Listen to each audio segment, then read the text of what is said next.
being with each one of us this past year, that we've not been able to be here on a regular basis on a Sunday morning to study your word. And we thank you so much that you've protected as many as you have.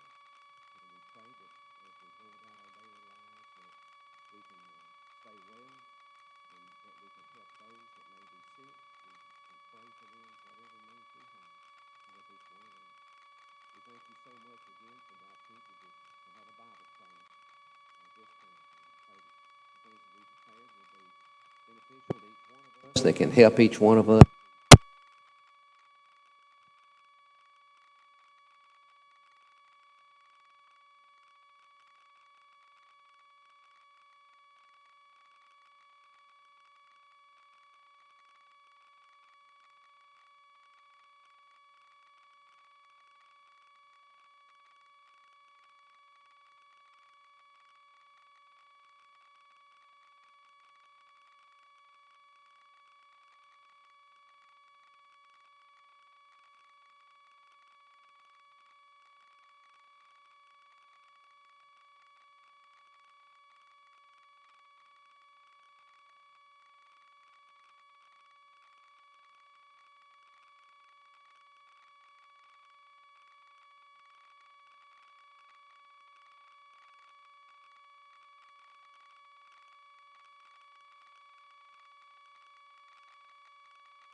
Before the Common Era.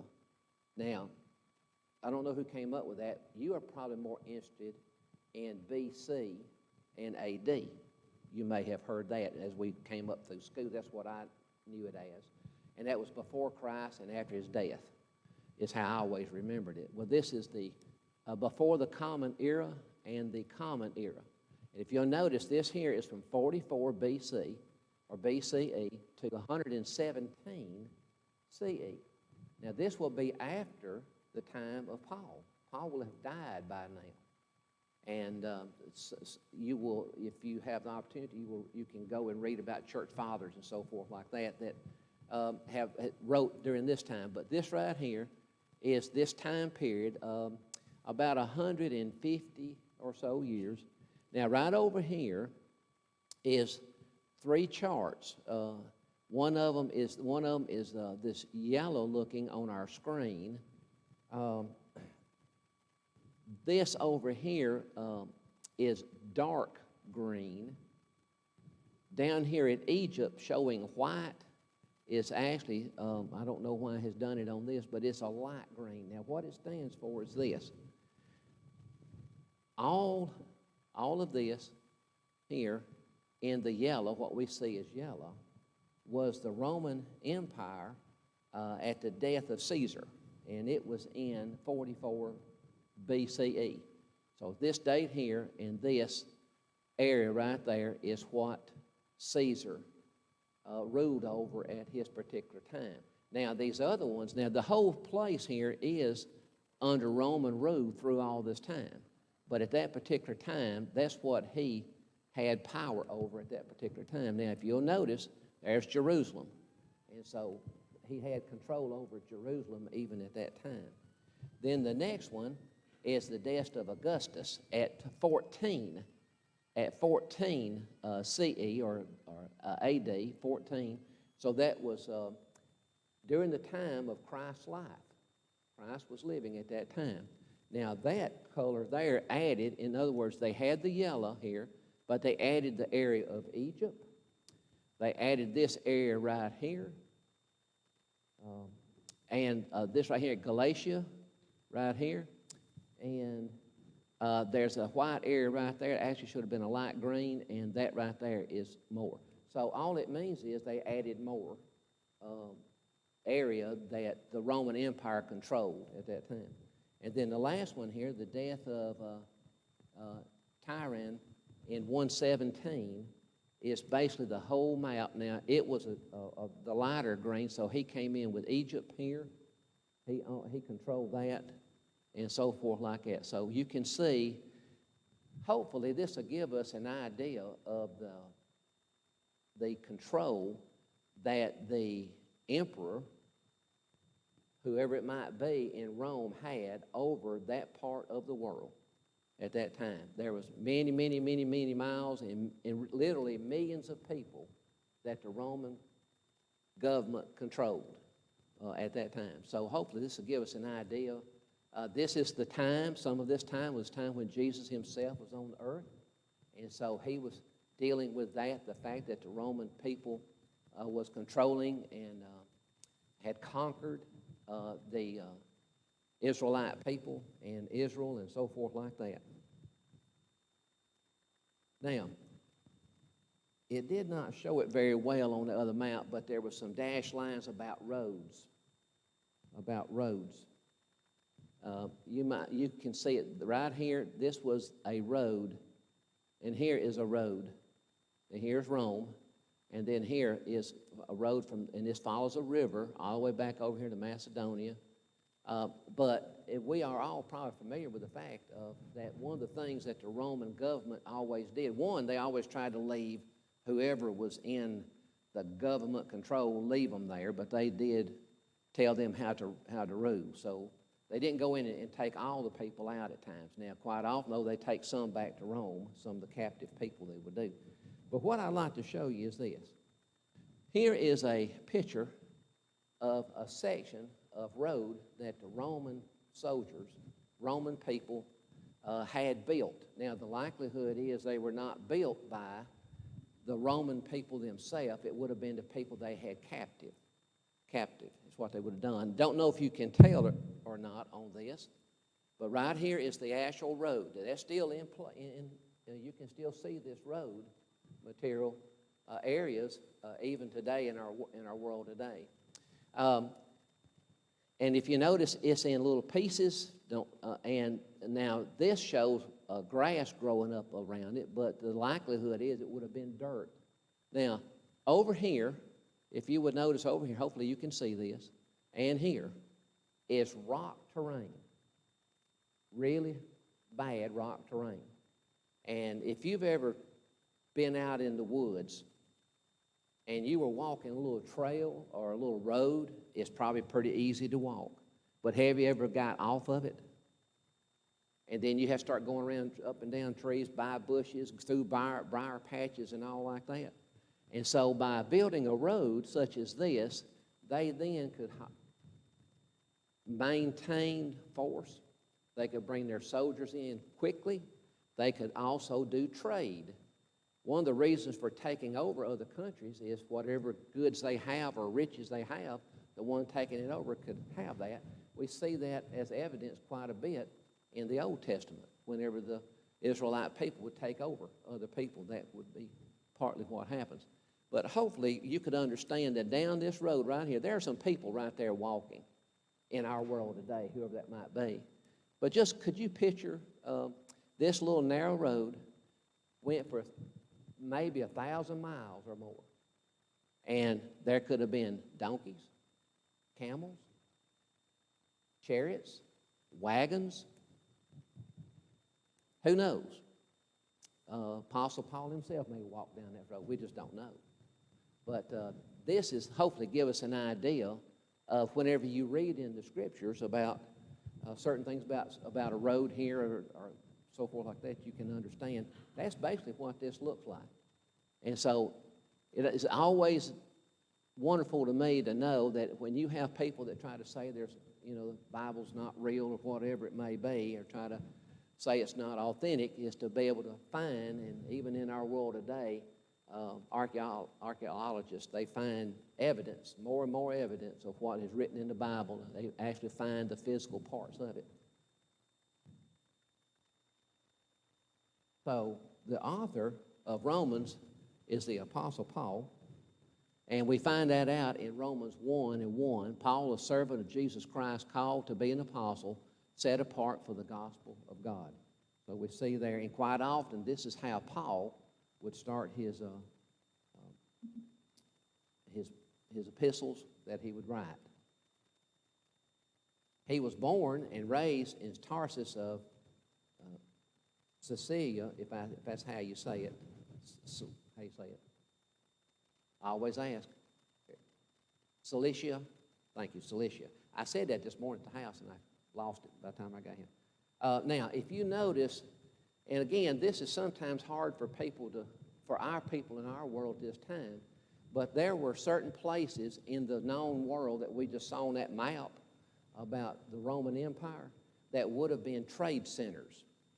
And then things would be brought to those places, and they may be put on ships, they may be put in caravans, whatever, and they would be carried from one place to the next, is what they would be. And it says here, I am a Jew born in Tarsus. And so we see that now.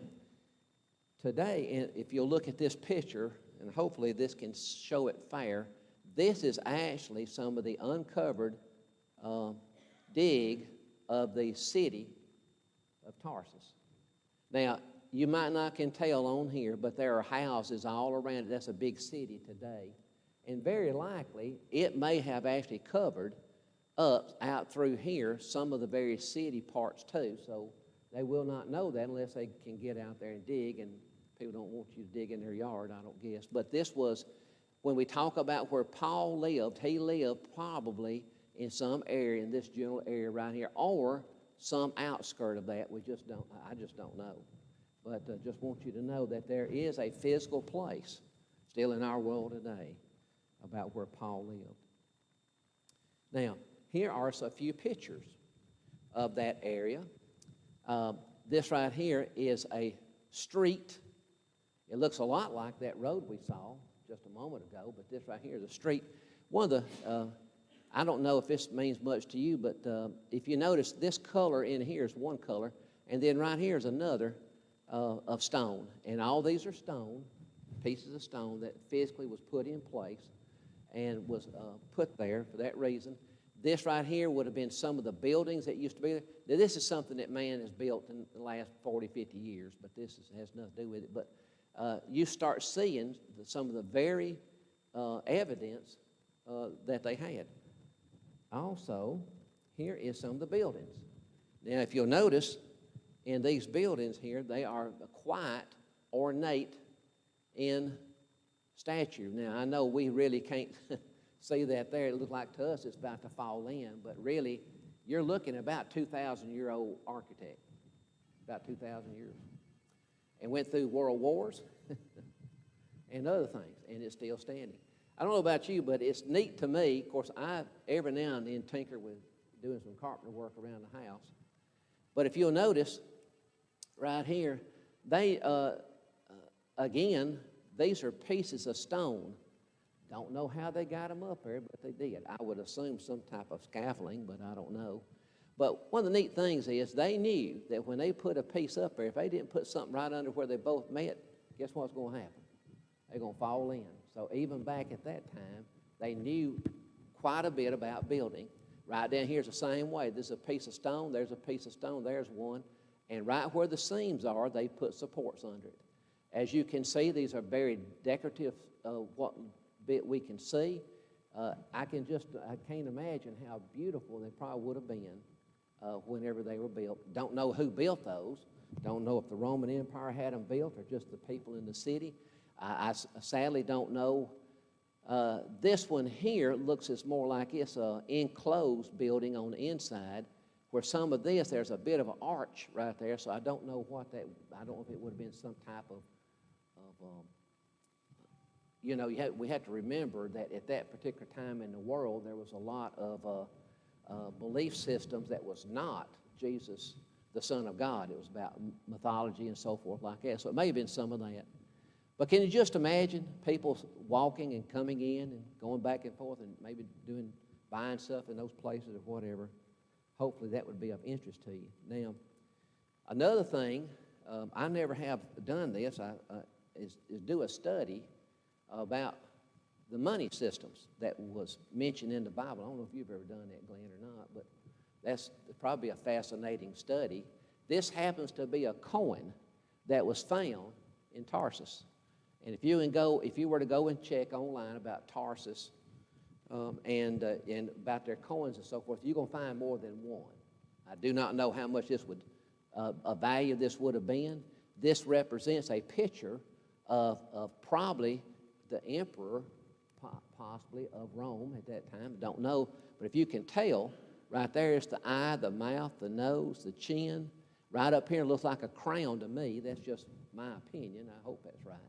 So, but it is a piece of money that has value. Also, did you know that even back then that they would lend money and expect interest on their money that they lent? It's in the Bible, it tells us about that. So even at that point in time, man had already gotten to the point to where they could use something of value to trade with other people, whether it's a product or whether it's money or whatever it might be. And so you see this. And so I hope that would be of interest to you. Again, probably around 2,000 or so years old would be that piece of coin right there. All right. Now, his parents were Jews who possessed Roman citizenship, which was rare. You didn't see that a whole lot. That was rare. Therefore, he was both a Roman and a Jew. And if you remember, as he was being taken in Jerusalem and about to lose his life, that he had to basically make the statement that he was a Roman citizen. And when that happened, they were fixing to beat him and punish him. And then when they found out he was a Roman citizen, they could not do that. The Roman government, the emperor and so forth, had a lot of, would have the fact of being a Roman citizen, whether you were born a Roman citizen or whether you were made a Roman citizen, carried a lot more weight than just being a captive person or a captive group that they may have got in taking over some part of the world. And so him being both is quite unusual, and it does come into play. We see here in Philippians 3 and 5, circumcised on the 8th day of the people of Israel, of the tribe of Benjamin, a Hebrew of Hebrews, as to the law of Pharisee. If you go back and study in the New Testament time, you had Pharisees and Sadducees, and they were the rulers and so forth there in Jerusalem that Jesus had trouble with. And we have to remember during this very same time that Jesus would have been confronting these people, these priests and so forth, that Paul very likely was there. Because we'll see in a moment, he was raised, he lived in Jerusalem. And so the fact at times, so the fact is that it never says in the scriptures until the road to Damascus that he may have known of Jesus. He knew of the sect known as the Way. And he did know that, and we'll see here shortly. But if you were to need qualifications to be a Jew, that right there is about as good as you can get. That's what I would call the upper echelon, if that's the right term for that, as far as being a Jew and so forth as that. He knew the law, and he also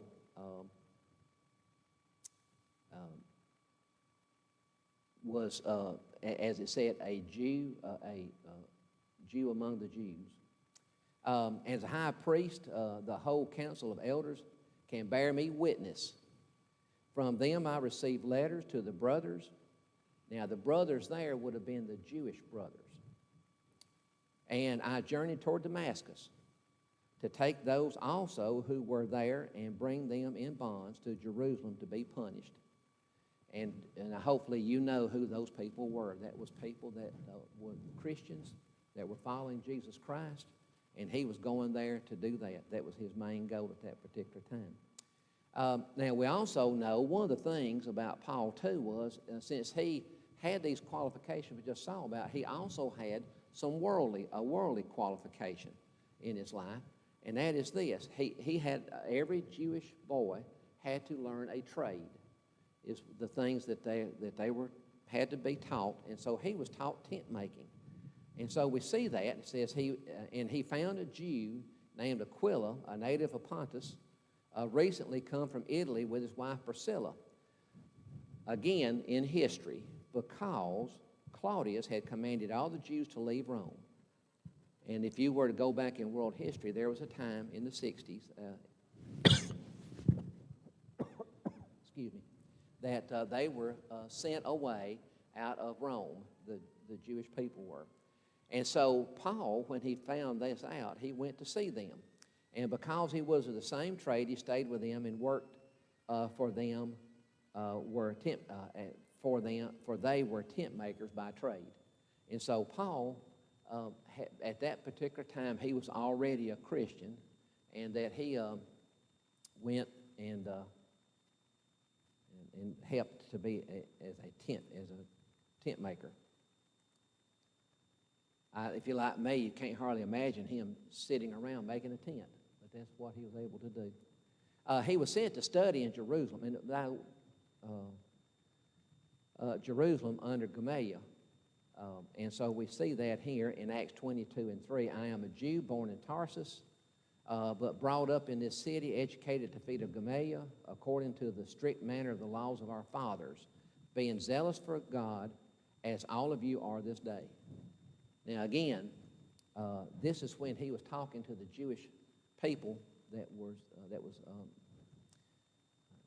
was trying to harm him, and he was telling them this. And as you can see, it says there, being zealous for God.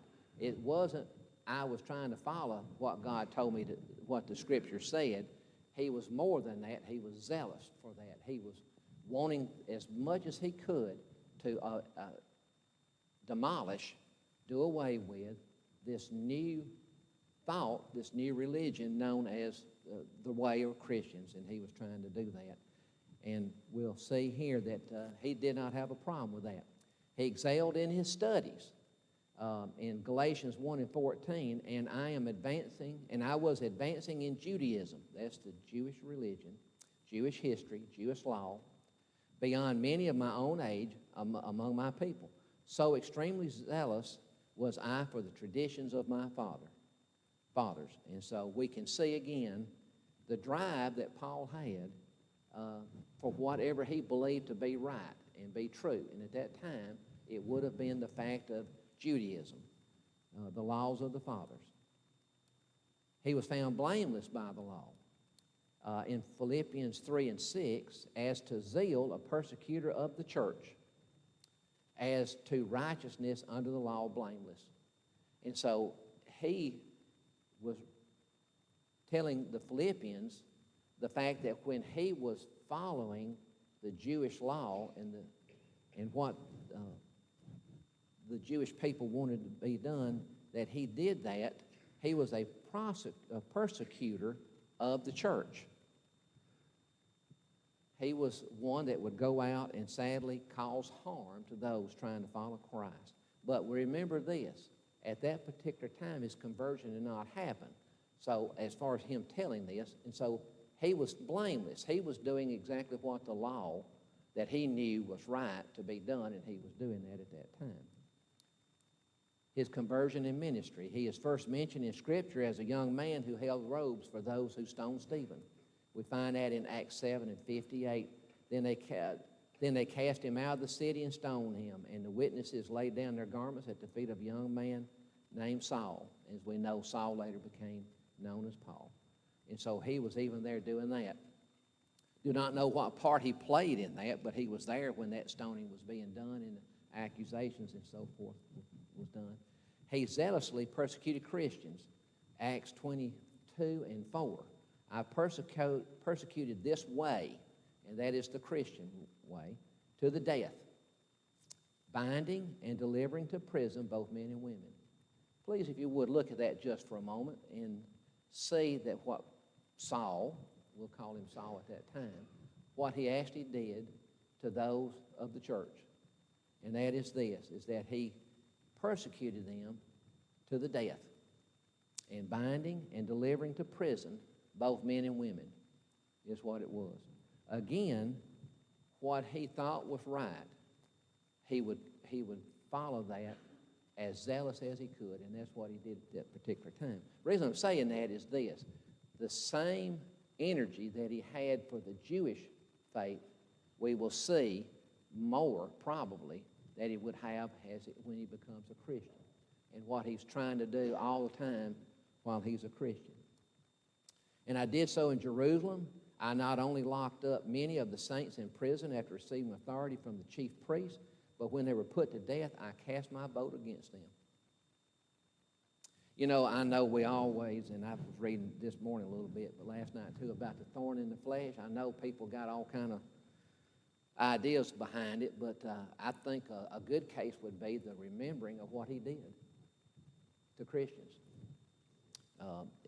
Most people think it's the physical, because we hear things about he has to write letters very large. Eventually, he had to have other people to write down his thoughts and so forth like that. And I punished them often in all the synagogues and tried to make them blaspheme. And in raging fury against them. I have no idea what it would have been, the physical act that would have been, or the way he was doing when he was trying to get them to blaspheme Jesus Christ. And so what we're trying to see is where he was and how far he goes from that. And he persecuted them in the foreign cities, for you have heard of my former life in Judaism, how I persecuted the church of God violently and tried to destroy it, Galatians 1 and 13. Christians were afraid of him. Naturally, wouldn't you be afraid of him if you knew that he was nearby? I'd be hiding myself is what I'd be trying to do, I guess. But Ananias answered, Lord, I have heard from many about this man, how much evil he has done to your saints at Jerusalem. This is Ananias before he goes to see Paul. God talks to him in a vision and tells him to go do that. And so naturally, wouldn't you say, God, look what he's done to your people. And then in 26, and when he had come to Jerusalem, he attempted to join the disciples, and they were afraid of him, for they did not believe that he was a disciple. Wouldn't that be a great way to sneak in on people, to say you're one thing and you're actually another? And naturally, a human being would think that, so we see that. Jesus Christ manifested himself to him on the road to Damascus. And I know this is a story we have heard many times. But Saul, still breathing threats and murder against the disciples of the Lord, went to the high priest and asked him for letters to the synagogues at Damascus, so that if he found any belonging to the way, men or women, he might bring them bound to Jerusalem. And now he went on his way. He approached Damascus, and suddenly a light from heaven shone around him. And falling to the ground, he heard a voice saying to him, Saul, Saul, why you persecute me? And he said to him, who are you, Lord? And he said, I'm Jesus, whom you are persecuting. Now, I'd like to show you this picture right here. And we'll stop on this. But this right here is actually a recent picture. It may be 20, 30 years, I'm not sure. But this is actually part of the road to Damascus. It is still there.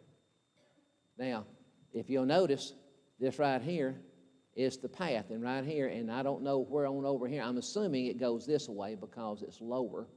But back over in here somewhere is Damascus.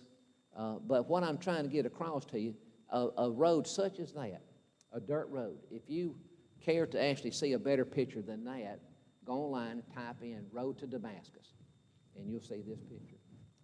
And it's a gravel road.